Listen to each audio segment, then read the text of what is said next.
চ্যানেলে সবাইকে স্বাগত। তো আজকাল অনেকেই আমরা যারা কম্পিটিটিভ এক্সাম নিয়ে পড়াশোনা করছি বা বিভিন্ন যে অ্যাসপিরেন্ট যারা আছো তোমরা, অনেকেই কিন্তু ইউনিয়ন পাবলিক সার্ভিস কমিশন আয়োজিত ইউপিএসসি সিভিল সার্ভিস এক্সামিনেশনটার জন্য কিন্তু অনেকে প্রিপারেশন নিচ্ছ বা এই এক্সামটা তোমরা ভবিষ্যতে বসবে বলেও কিন্তু চিন্তাভাবনা করছো, বিশেষত আমাদের ওয়েস্ট বেঙ্গল থেকে। তো সবার প্রথমে তাদের মনে একটা চিন্তা আসে যে ইউপিএসসি এক্সামটা কীরকম, ইউপিএসসি কি সত্যিই আলাদা, কেনই বা আলাদা, কী কী রিজনের জন্য ইউপিএসসি অন্যান্য যে কম্পিটিটিভ এক্সামগুলো রয়েছে সেই এক্সাম থেকে আলাদা। এবং অনেকে হয়তো এটা নাও জানতে পারো যে ইউপিএসসি কিন্তু টোটালি অন্যান্য এক্সামগুলোর থেকে যে কোনো দিক থেকে কিন্তু সিলেবাস বলো প্যাটার্ন বলো সব দিক থেকে কিন্তু ইউপিএসসি আলাদা। তো কী কী ইউপিএসসির কী কী সেই বিশেষত্ব রয়েছে যেই বিশেষত্বগুলোর জন্য এই এক্সামটা নিজেকে অন্য এক্সামগুলোর থেকে একটা স্বতন্ত্র মাত্রায় নিয়ে গেছে এবং এর যে বলতে পারে এটা নিয়ে যে ক্রেজ, ঠিক আছে, যে তথাকথিত ক্রেজ বা হুজুগ যেটা সেটা কিন্তু বেড়েছে। তো এই রিজনগুলো কী কী সেটা নিয়ে আমি ভিডিওতে টোটাল ডিসকাস করব। তো ভিডিওটা শেষ অবধি দেখবে এবং তার সাথে সাথে গতকাল 10th অক্টোবর, ঠিক আছে, যে এবছরের যে অর্থাৎ 2021-এর যে ইউপিএসসির প্রিলিমিনারি এক্সামিনেশন হয়েছে সেটা জেনারেল স্টাডিজের যে পেপারটা, যে অর্থাৎ যেটা মুখ্য পেপার, মূল পেপার যেটা, সেটা নিয়ে কিন্তু আমি একটু আলোচনা করব, অর্থাৎ অ্যানালাইসিস করব, ঠিক আছে। তো প্রথমে আমরা দেখি যে ইউপিএসসি এক্সামটা কী। দেখো, ইউপিএসসি হচ্ছে এমন একটা এক্সাম যে এক্সামের মাধ্যমে কিন্তু ভারতবর্ষের সবথেকে উঁচু উঁচু যে সর্বাধিক উঁচু যে পদগুলো রয়েছে, অর্থাৎ গেজেটেড গ্রুপ এ সার্ভিসেস যেগুলো রয়েছে এবং কিছু কিছু দু একটা গ্রুপ বি সার্ভিসেসও রয়েছে, সেগুলোতে কিন্তু সরাসরি যোগদান করা যায়, ঠিক আছে। যেগুলোর মধ্যে অন্যতম হচ্ছে আইএএস অর্থাৎ Indian administrative service, IPS Indian police service, IFS Indian foreign service, IRS Indian revenue service, Indian railway service, railway custom service, ঠিক আছে। এরকম কিন্তু অনেক কিছু রয়েছে এবং তার সাথে সাথে অবশ্যই ইন্ডিয়ান ফরেস্ট সার্ভিস রয়েছে, আইএফওএস, যদিও এটার জন্য এটার স্ট্রাকচারটা একটু ডিফারেন্ট এই ইউপিএসসি সিভিল সার্ভিস এক্সামিনেশন থেকে। তো প্রথমেই আমরা আলোচনা করি যে কোন কোন বৈশিষ্ট্যগুলো ইউপিএসসির এই এক্সামটাকে বা পরীক্ষাটাকে অন্য কম্পিটিটিভ এক্সামগুলো থেকে আলাদা করেছে। প্রথমেই হচ্ছে এটা সিলেবাস, ঠিক আছে। প্রথমেই হচ্ছে এটা সিলেবাস।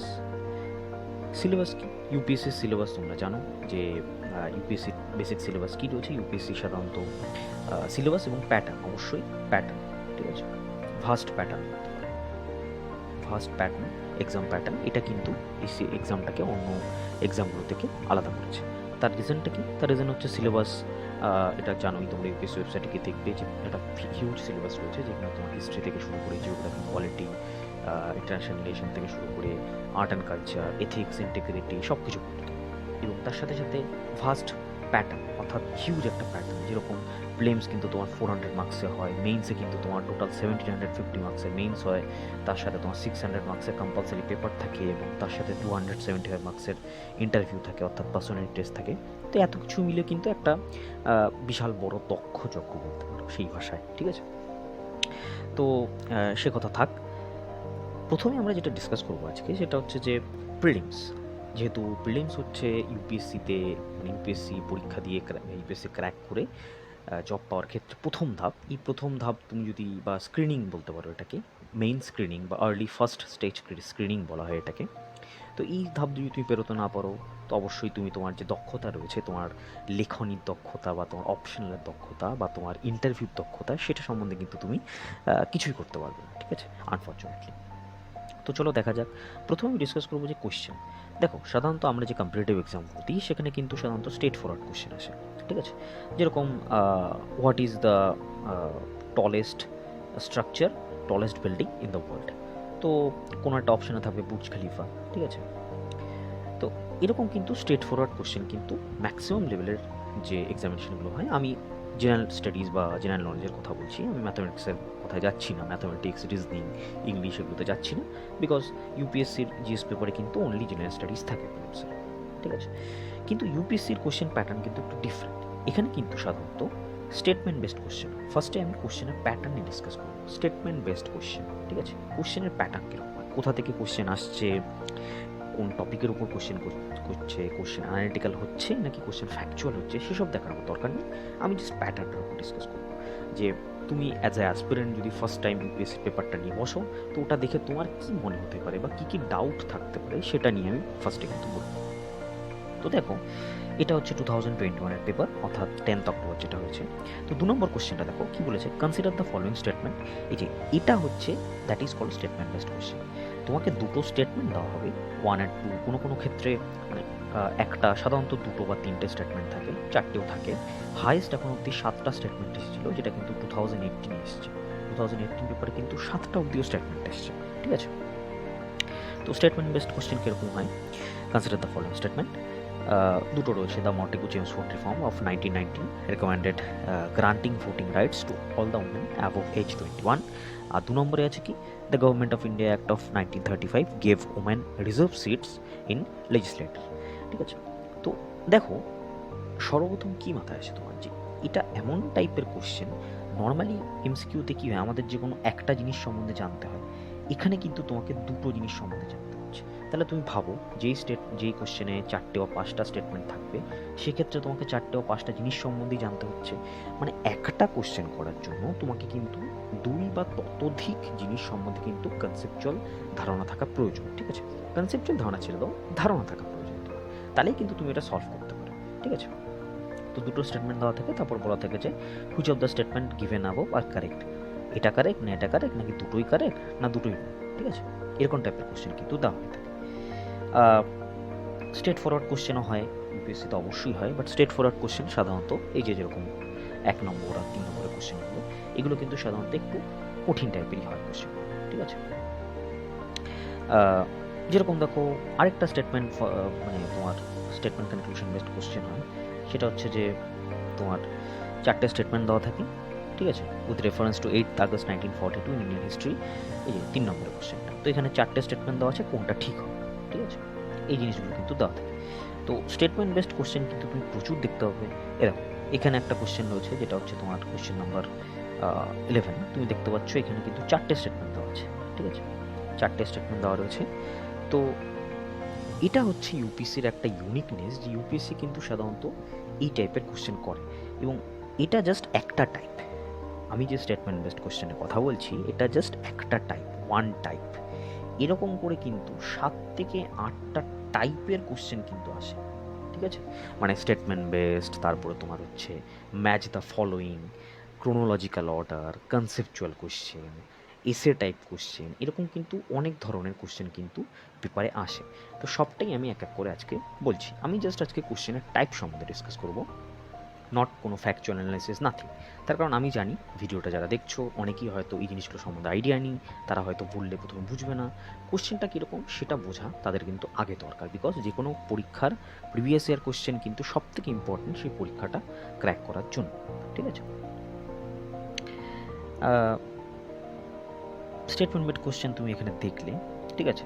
এরকম আরেক টাইপের কোশ্চেন হয়, যেগুলোকে বলা হয় হচ্ছে একটু লেন্দি কোশ্চেন হয়, যেগুলো যেরকম তোমাকে একটা স্পেসিফিক কিছু ডেফিনেশন দিয়ে দেবে, ঠিক আছে।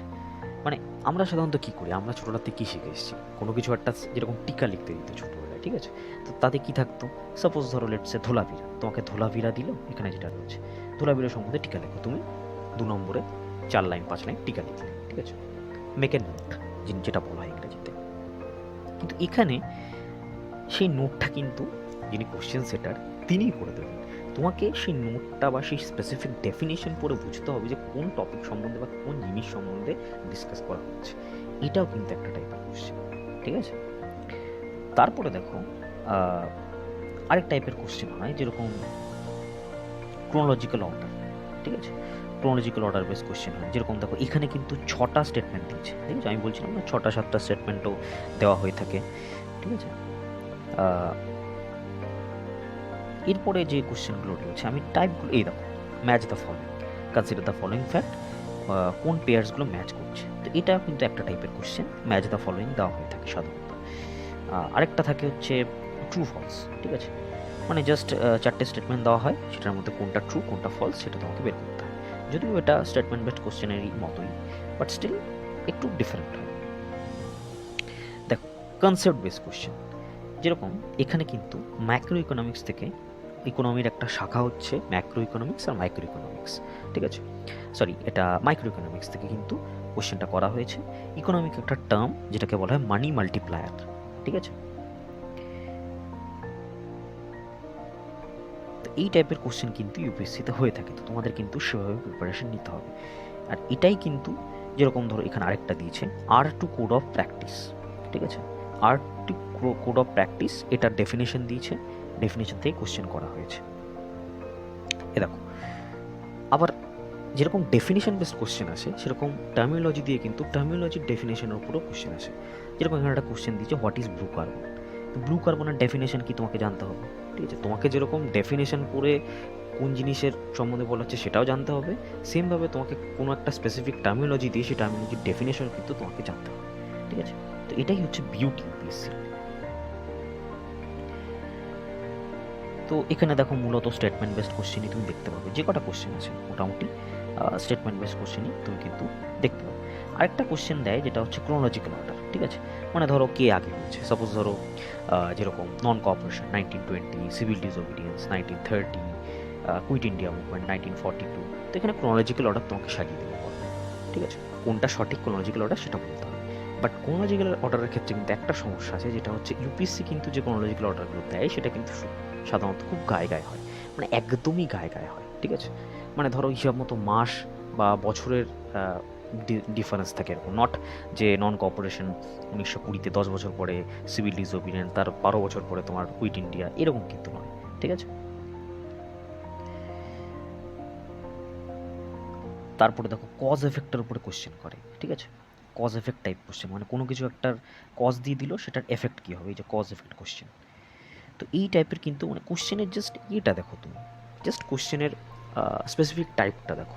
যেরকম আমি তোমাকে যেটা বললাম যে যেটা সাধারণত স্ট্রেট ফরওয়ার্ড কোশ্চেন হয় সেটা কিন্তু টাফ হয়, বিকজ সেটা কিন্তু মানে র্যান্ডম হয়। যেরকম এবছর একটা কোশ্চেন দিয়েছে, which of the following is used in preparing a natural mosquito repellent.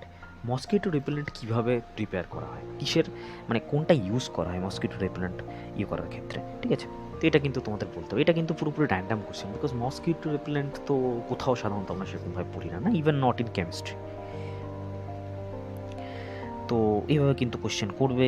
যেরকম ধরো এনভায়রনমেন্ট থেকে এরকম টাইপের কোশ্চেন আসে, র্যান্ডাম তোমার অ্যানিমেল তুলে দেবে এবং তাদের স্পেসিফিক যে ফিচার্স রয়েছে সেটা সম্বন্ধে তোমাকে জানতে হবে। যেরকম কনসিডার দ্য ফলোয়িং অ্যানিমালস, 4টে অ্যানিমেল দেওয়া আছে, হেডহগ, ম্যারমট আর হচ্ছে pangolin. To reduce the chance of being captured by predators, which of the above organism roll up or protect its their valuable parts, ঠিক আছে? মানে কে রোল হয়ে যেতে পারে, কে রোল হয়ে সুন্দর করে যেতে পারে, তোমাকে কিন্তু এটা লিখতে হবে। কারা কারা এর মধ্যে মানে পেঁচিয়ে যেতে পারে, কিছু যেরকম হাত দিলে গোল হয়ে যায় সেরকম কিছু কিছু আছে, যেরকম প্যাঙ্গোলিন কিন্তু গোল হয়ে যায়, বা হেডক যেটা রয়েছে, হেডক সাধারণত গোল হয় না। তো এইভাবে কিন্তু কোশ্চেনগুলো দেয়, ঠিক আছে? ফিচার সম্বন্ধে কিন্তু কোশ্চেন দেয়। কনসেপচুয়াল কোশ্চেন কিন্তু তোমাকে পড়তে হবে, মানে কোনো কিছু তুমি সাপোজ ধরো নট অনলি তোমাকে কোনো কিছু মেমোরাইজ করতে হবে, ঠিক আছে? নট অনলি তোমাকে কোনো কিছু মেমোরাইজ করতে হবে, তার সাথে সাথে কিন্তু কনসেপ্ট যেটা রয়েছে, ঠিক আছে, কনসেপ্ট কিন্তু তোমাকে বিল্ড আপ করতে হবে একদম গোড়া থেকে, ঠিক আছে? ইউপিএসসি কিন্তু আজকাল এই জিনিসটা চাইছে, এটা কিন্তু আগের দিন নেই, এটা 2015-16 নেই যে কারেন্ট অ্যাফেয়ার্সে কোশ্চেন করবে আর ডিরেক্টলি কারেন্ট অ্যাফেয়ার্স পড়ে যাবে, তুমি ব্লা ব্লা ব্লা ABC XYZ ইনস্টিটিউশনের কারেন্ট অ্যাফেয়ার্স পড়ে যাবে, ইউপিএসসিতে তুমি ক্র্যাক করে যাবে, সেদিন কিন্তু আজকে আর নেই, ঠিক আছে? কনসেপচুয়াল কোশ্চেন কিন্তু করা হচ্ছে। তো এই টাইপের কোশ্চেন যেরকম দেখো, আবার ফিচার্স থেকে কোশ্চেন দিয়েছে, which of the following are detritivorous, 5টা দিয়েছে, কোনটা কোনটা ডিট্রিওফোরাস হবে, ঠিক আছে? তো এই টাইপের কোশ্চেন কিন্তু সাধারণত করা হচ্ছে। দেখো একটা কোশ্চেন দিয়েছে, under the Indian constitution concentration of wealth violates, conceptual question. তোমাকে কিন্তু ডিরেক্টলি জিজ্ঞেস করেনি যে অমুক রাইটটা আমাদের কোন ফান্ডামেন্টাল রাইটসের মধ্যে রয়েছে, বা রাইট টু ইকুয়ালিটি কোন ফান্ডামেন্টাল রাইটসে, রাইট অ্যাগেনস্ট এক্সপ্লয়েশন কোন ফান্ডামেন্টাল রাইটসের মধ্যে রয়েছে, এরকম কিন্তু কোশ্চেন তোমাকে করবে না।